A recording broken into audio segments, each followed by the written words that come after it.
Hello everyone, welcome back to any other videos. आज के video में आपको स्वागत है। दोस्तों, आज का वीडियो का टाइटल है be ready for India's comment Jaishankar on Donald by Prashant Dhawan. ये इंडिया और अमेरिका के रिलेशन के बारे में है। अभी कुछ फिलहाल हाल ही में कुछ एक्सीडेंट हुआ है, इसका हम लोग चर्चा करने वाले कि ना अमेरिका का एक आदत हो गया है हर चीज़ में ना मतलब कमेंट करने का। तो उसके बाद अमेरिका कुछ कमेंट किया है इंडिया का पॉलिटिक्स के बारे में। उसके बाद इंडिया भी उसको जवाब दिया है, उसके बारे में हम लोग वीडियो देखने वाले हैं। तो दोस्तों, चैनल फर्स्ट टाइम चैनल को सब्सक्राइब कीजिए, वीडियो अच्छा लगे तो वीडियो को लाइक कीजिए और साइड में दिया हुआ बेल आइकन को दबा दीजिए हर वीडियो का नोटिफिकेशन पाने के लिए। तो चलो दोस्तों, देखते हैं वीडियो और ओरिजिनल वीडियो का लिंक डिस्क्रिप्शन में मिल जाएगा।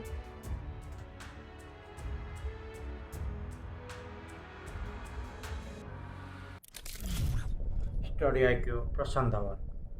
नमस्कार and welcome you all to study IQ. मैं हूं प्रशांत धवन। नाउ रिसेंटली भारत के विदेश मंत्री ने एक बहुत ज्यादा इंपॉर्टेंट स्टेटमेंट दी है जिससे हमको एक इंडिकेशन मिल जाती है कि भविष्य में हमको क्या देखने को मिलेगा। ये जो कमेंट है ना, मैं आपको बता दूं, बहुत ज्यादा इंपॉर्टेंट है। जहां पे जयशंकर साहब ने ये कहा है, बी प्रिपेयर्ड, अब तैयार हो जाओ इंडिया की कमेंट सुनने के लिए। जयशंकर साहब ने कैटेगोरिकली ये कहा है कि देखिए, कुछ देश हैं जो इंडियन पॉलिटिक्स है उस पर काफी कमेंट भी करते हैं अपनी साइड से। जो हमारे ऑपोजिशन के लीडर हैं उनसे उनके डिप्लोमेट्स मिलते हैं, बहुत सारी मीटिंग्स होती हैं हाई लेवल। अब बात तो ये बिल्कुल ठीक कह रहे हैं। ऑब्वियसली जयशंकर साहब यहाँ पर इनडायरेक्टली बात कर रहे हैं राहुल गांधी और डोनाल्ड लू की मीटिंग के बारे में। जैसे आप जानते हैं, रिसेंटली राहुल गांधी गए थे यूएस में इनकी मीटिंग हुई है इलान ओमार के साथ, डोनाल्ड लू के साथ। और डोनाल्ड लू के बारे में अब तक आपको पता लग गया होगा। ये देखिए, आज के समय बहुत ही ज्यादा पावरफुल व्यक्ति हैं, हैव एज डिप्लोमेट। आप अगर इनकी पोजीशन देखो तो ये राजदूत हैं, कोई इलेक्शन जीत के नई पावर में बैठे। दोगलापन अभी सामने आ रहा है। मगर बाइडेन ने इनको जिम्मेदारी दी है कि तुम पूरा साउथ एशिया और सेंट्रल एशिया, जिसमें किर्गिस्तान, कजाकिस्तान, उज्बेकिस्तान, ये सब देश आते हैं। बेसिकली अगर मैं मैप में ड्रॉ करूं आपके लिए, ये पूरा जो इलाका है ना, ये डोनाल्ड लू की कमांड में आता है। यूएस ने कहा है कि यहाँ पर जो भी अफेयर्स है तुम देखोगे, उसके बाद तुम रिपोर्ट करोगे हमारे विदेश मंत्री को, मतलब एंथनी ब्लिंकन को, और फिर रिपोर्ट जाएगी प्रेसिडेंट तक। तो राहुल गांधी जी इनसे मिले और डोनाल्ड लू का देखो, मुझे ये बोलना पड़ेगा, हालांकि कुछ ऐसा कंक्रीट एविडेंस आपको कहीं पर मिलेगा नहीं, मगर over the years Imran Khan और कई पॉलिटिशियंस ने इन पे ये आरोप लगाए हैं कि ये रिजीम चेंज करवाते हैं यूएस के बिहाफ पर। ये काफी बार कंट्रीज में सरकारें बदलना, नई सरकारें लाना, ये काफी हद तक इनकी प्लानिंग की वजह से होता है। ऐसे आरोप इन पे लग चुके हैं, तो काफी कंट्रोवर्शियल फिगर है आज के समय। बहुत ही जल्द ये बांग्लादेश को विजिट करेंगे, इंडिया को भी विजिट करेंगे। तो वो जो विजिट है उस पर भी काफी कंट्रोवर्सी चल रही है। तो जब राहुल गांधी यूएस में मिले और यूएस के ऑफिशियल जो डिप्लोमेट्स हैं वो मिल रहे हैं राहुल गांधी से, तो उसके ऊपर देखिए जयशंकर साहब ने कहा, नो प्रॉब्लम, कोई दिक्कत नहीं है, आपको ये करना है आप करिए, मगर फिर आप एक प्रिपरेशन भी कर लीजिए, be prepared to hear back. So whenever people do any such thing, they must also think about what it would happen if this happened in their own home. You know, it's something they should think about. I spoke earlier about, even rankings and, comments about politics of other countries. I have no problem if people comment about our politics, but then I think in fairness they should also be ready to hear my comments about their politics. अगर आप मान के चलो, आज के समय जो election चल रहे हैं यूएस में, डोनाल्ड ट्रंप अचानक से भारत में आते हैं, जयशंकर साहब उनसे मिलते हैं, हमारे बड़े बड़े डिप्लोमेट्स उनसे मिलते हैं। मोदी जी की मैं बात ही नहीं कर रहा कि मोदी जी उनसे मिलते हैं नहीं मिलते, जयशंकर साहब भी ट्रंप से मिल लिए ना। आप ये मान के चल लीजिए, ट्रंप को इतना बड़ा एक सपोर्ट दिखाया जाएगा from the Indian community. Indian American हो सकते हैं कि वो स्टार्ट कर दे ट्रंप को। हम लोग ऐसा कर तो नहीं रहे अभी, दूर से ऐसा नहीं कर रहे, बट जयशंकर साहब ने क्लियर इंडिकेशन दे दी है कि जिस तरीके के एक्शन रिसेंटली यूएस ने लिए। अब आपने रिसेंटली ये भी देखा होगा, यूएसए के डिप्लोमेट्स ये रिसेंटली चले गए जम्मू कश्मीर में, वहां पर ओमर अब्दुल्ला से मिले ना। ओमर अब्दुल्ला मिनिस्टर है, आज के समय कुछ गवर्नमेंट ऑफिशियल है, इनसे जाकर ओपनली मिलकर क्या एक मैसेज सेंड कर रहे हैं? क्या इंडिया ऐसा करता है?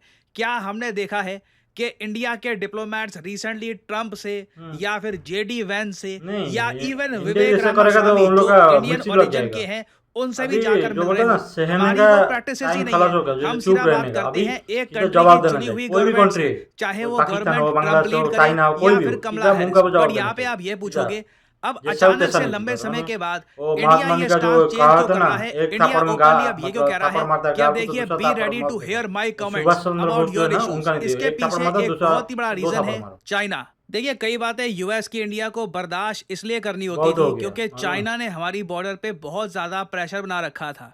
मगर हाल ही में आपने देखा होगा जयशंकर साहब ने पहले ये कमेंट करी कि 70% जो बॉर्डर के इश्यूज हैं विद चाइना ये रिजॉल्व चाइना से हमारा इतना दुश्मन नहीं है, तो खाली बॉर्डर का टेंशन, लेकिन चाइना थोड़ा कि हाँ बिल्कुल काफी जगह जो बॉर्डर में इश्यूज थे वो रिजॉल्व हो चुके हैं। और इन्होंने कैटेगोरिकली ये कहा है कि they have realised disengagement in 4 areas. जो 4 इलाके हैं यहाँ पर डिसएंगेजमेंट भी हो चुकी है। अभी इसमें वैसे पैंगोंग लेक आता नहीं है तो वो एक काफी मुश्किल इशू रहेगा, बट स्टिल ये डेवलपमेंट देखिए इंडिया पर से बहुत सारा प्रेशर रिमूव कर देती है। इसका मतलब मैं ये कतई नहीं कह रहा कि अचानक से क्वाड छोड़ दो, इंडो पैसिफिक का आइडिया छोड़ दो और अब तो बस चाइना से हमारी दोस्ती हो गई है। No one is saying that, but आप खुद समझ सकते हैं कि ब्रिक्स समिट जब पास आ रहा है, शी जिनपिंग और मोदी दोनों ही आपको बहुत ही जल्द रशिया के शहर कजान में दिखेंगे। ब्रिक्स करेंसी की बात यहाँ पर चल रही है और साथ ही साथ कोई बड़ी बात नहीं है कि रशिया का भी इन्फ्लुएंस हो कि चाइना धीरे धीरे डिसएंगेजमेंट कर रहा है, इंडिया के साथ जो बॉर्डर की टेंशन है ये कम कर रहा है।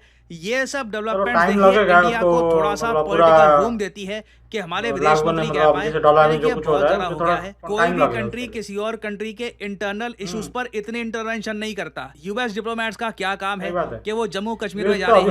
क्या इंडिया ने कभी कहा है कि हमको यूएस की इंटरवेंशन की आवश्यकता है कश्मीर इश्यू को रिजॉल्व करवाने में? कभी नहीं कहा। तो आने वाले समय में मैं बिल्कुल कहूंगा जयशंकर साहब की तरफ से या फिर इंडियन साइड की तरफ से यूएस के कई इश्यूज को लेकर भी इनको कमेंट सुननी होगी। यूएस भी सरप्राइज हो जाएगा, उनको लगेगा कि इज इंडिया आवर फ्रेंड, क्योंकि यूएस के पर्सपेक्टिव से आप अगर देखो उनको आदत है कि कंट्रीज बिल्कुल नतमस्तक होकर उनसे बात करे। और आने वाले समय में जब डोनाल्ड लू भारत में आएंगे और जब ये बांग्लादेश में जाएंगे, मैं आपको बता दूं इस टॉपिक पर बहुत ज़्यादा कंट्रोवर्सी रहेगी कि यूएस क्या करना चाहता है साउथ एशिया में। अभी रिसेंटली ही यूएस गवर्नमेंट से पूछा गया कि अचानक से डोनाल्ड लू राहुल गांधी से क्यों मिले हैं। यूएस गवर्नमेंट को जवाब देना पड़ा, देखिए it is part of diplomatic engagement, कोई खास बात नहीं है, यूनिक नहीं हुआ है। बट ये जो क्वेश्चन है ये पूछा जाना भी बहुत इंपॉर्टेंट है।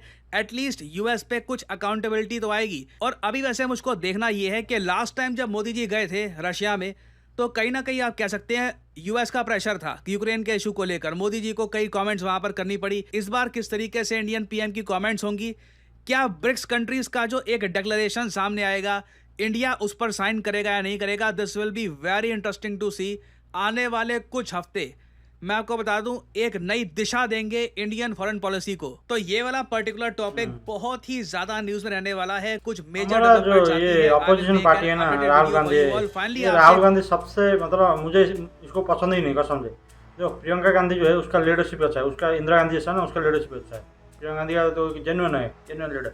ये जो है ना पप्पू है, मालूम है। इसको देखेगा ना उसका जो बात करने का स्टाइल है, मतलब 52 ना 53 ऐसा कुछ एज हो गया, लेकिन इसका माइंड डेवलप नहीं हुआ है। देश का आदमी का इमोशन के साथ खेलता है, मालूम है।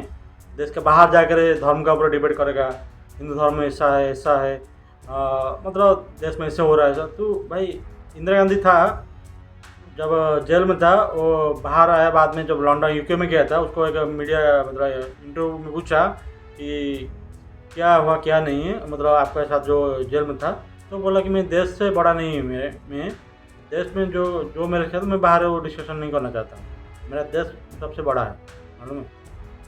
लेकिन देश से बड़ा कुछ नहीं होता भाई। ये जो राहुल गांधी ना, ये अपना लाइफ में ना कभी प्राइम मिनिस्टर नहीं बन सकता, देखो कभी नहीं बन सकता, क्योंकि इसका थोड़ा माइंड मेच्योर नहीं, मालूम है। प्रियंका गांधी अच्छा है, प्रियंका गांधी ना उसका लीडरशिप अच्छा है, बहुत अच्छा है। उसका थोड़ा जो इंदिरा गांधी जैसा है वो लीडरशिप अच्छा प्रियंका गांधी है। लेकिन ये राहुल गांधी बेकार है, मालूम है। इसका ये देश को ना बहुत खेती कर रहा है। देश का जो मतलब इमोशन के साथ खेल रहा है, देश का धर्म के साथ डिवाइड कर रहा है, जाति के साथ डिवाइड कर रहा है, मालूम है। अपना तो जाति का कुछ पता नहीं है, लेकिन दूसरे को पूछा है जाति क्या है ये, लेकिन यही डिवाइड मतलब क्या कैसा पॉलिटिक्स करता है मुझे समझ नहीं आ रहा। इतना गंदा पॉलिटिक्स है, मतलब क्या क्या मिलेगा ये खेल के, बताओ।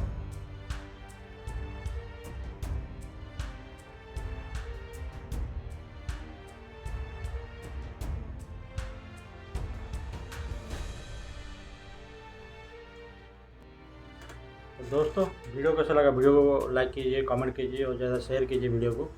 तो दोस्त वीडियो में जो यूएस का जो पॉलिसी मेकर है, यूएस का जो मतलब थिंकिंग है, उसका जो सोच है ना, इसके बारे में थोड़ा आप भी थोड़ा कमेंट करके बताएं और आपका नज़र में क्या है क्या नहीं। लेकिन ये जो चीज़ें नहीं गलत है, यूएस जो कर रहा है ना, यूएस से पहले से ही, अभी नहीं पहले से ही, लेकिन अभी थोड़ा और ज़्यादा मतलब ये हुआ है और करना उसके ऊपर तो आदमी का ट्रस्ट चला गया है में यूएस का ऊपर कोई अभी जापान के साथ तो उसका तो पहले जो एग्रीमेंट हुआ था कि जापान का ऊपर कोई हमला करेगा तो मेरा बना, लेकिन ये जब से ये क्या रशिया यूक्रेन का मसला हुआ ना, तब से वो पीछे हट के जा रहे हैं। ताइवान को उसी वैसे छोड़ दे, लेकिन अभी इसका दोगला बना रहा है और कंट्री में ना दखलंदाजी कर रहा है। तो सोच लो उसके खिलाफ उसके हिसाब से गवर्नमेंट चलना चाहिए, वो जैसे बोले ऐसे करना चाहिए। ऐसे नहीं करेगा तो वो एंटी अमेरिका नहीं, मतलब अमेरिका का बात नहीं सुन रहा है। तो ऐसा तो नहीं होता ना, हर कंट्री का अपना फ्रीडम है, वो अपना ये पब्लिक को देख कर वो कानून बनेगा, आइन बनेगा, जो कुछ है तो तेरे हिसाब से तो नहीं चलेगा ना। तो दोस्तों आप कमेंट करके बताइए, चैनल को सब्सक्राइब कीजिए, वीडियो को लाइक कीजिए। चलो दोस्तों मिलते हैं नेक्स्ट वीडियो में।